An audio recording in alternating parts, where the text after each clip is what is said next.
Hey everyone, welcome back to The Cave. Please subscribe and like the channel. It's no secret that home prices are rising in nearly every corner of the country. But what does that mean for certain marginalized demographics in their search for a home? Well, according to a new report, single, unmarried women are increasingly being priced out of major cities across the country due in part to the gender pay gap. This news comes to us by way of Property Shark, a real estate data provider and subsidiary of Yardi, a property management software company. Specifically, Property Shark compared U.S. Census data on the local median income of single men and single women versus the local median sale price of a starter home, which was defined as a studio, home, or condominium with one bedroom. To find which cities were no longer affordable for singles, they used the accepted standard of housing not costing any more than 30% of an individual's monthly income among the top 51 most populous cities. As a whole, the study found that since 2017, the number of cities where single man or woman were able to buy a home independently has increased from 14 cities to 22 cities today. Additionally, women are priced out of 12 of the top 51 locations, 2 more than 5 years ago. This means men can afford to purchase a home in 29 of the 51 most populous cities, while women can only do so in 17 of those cities. Again, looking at national figures, single buyers are increasingly being priced out of solo home purchases, especially women. An average single male would have to spend 32% of their monthly income to own a home,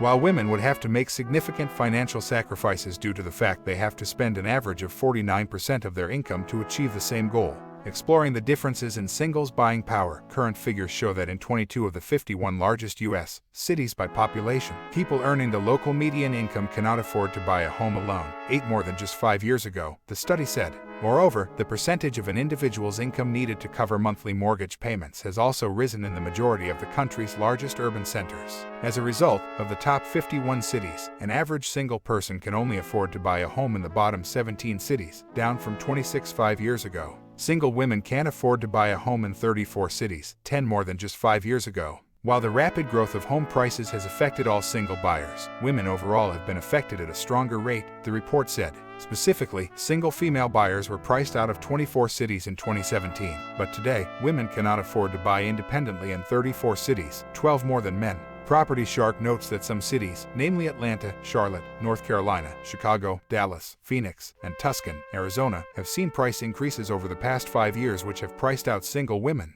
For example, costs in Houston have nearly doubled in the last 5 years, going from 32% to 55%.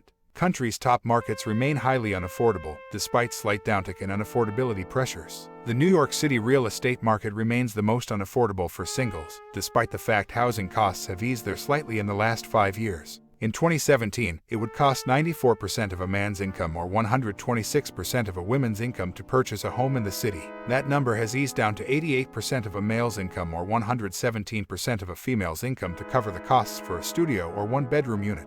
On the West Coast, Los Angeles remains out of reach for male and female buyers again, even though prices have eased over the last 5 years. In 2017, it would cost 81% of a man's income or 104% of a woman's income to purchase a home in the city. That number in 2021 was 79% for men and 103% for women. Single women can afford to buy in just 17 large cities, led by Detroit, Tulsa, and OKC. So where can single women afford to buy? The top 5 cities are Detroit, Michigan, Oklahoma City, Oklahoma, Tulsa, Oklahoma, Louisville, Kentucky, and Raleigh, North Carolina. For example, Fresno, Calif, is now the only larger California city where women can make a solo purchase, but even here they're on the edge of unaffordability, spending 28% of their income on the average starter home, the report said. In Florida, single women can still afford to buy in Jacksonville, spending 27% of their monthly income, which suggests that they will likely be priced out in the near future. In the Southwest, Albuquerque, New Mexico, and Mesa, Arizona, remain the only larger housing markets open to single women, but both have become less affordable since 2017. Meanwhile, Omaha, Nebraska, stayed in affordable territory and Baltimore remained unchanged compared to 2017.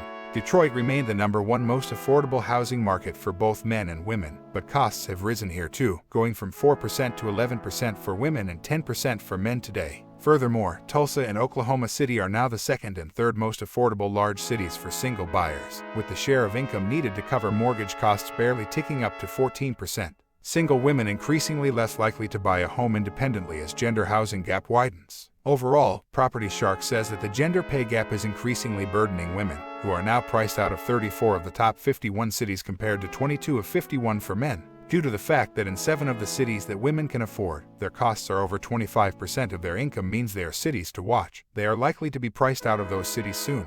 Hope you like the information. Please like and subscribe. Thanks for tuning in. Until next time, this is Reno in the Cave. I'm out.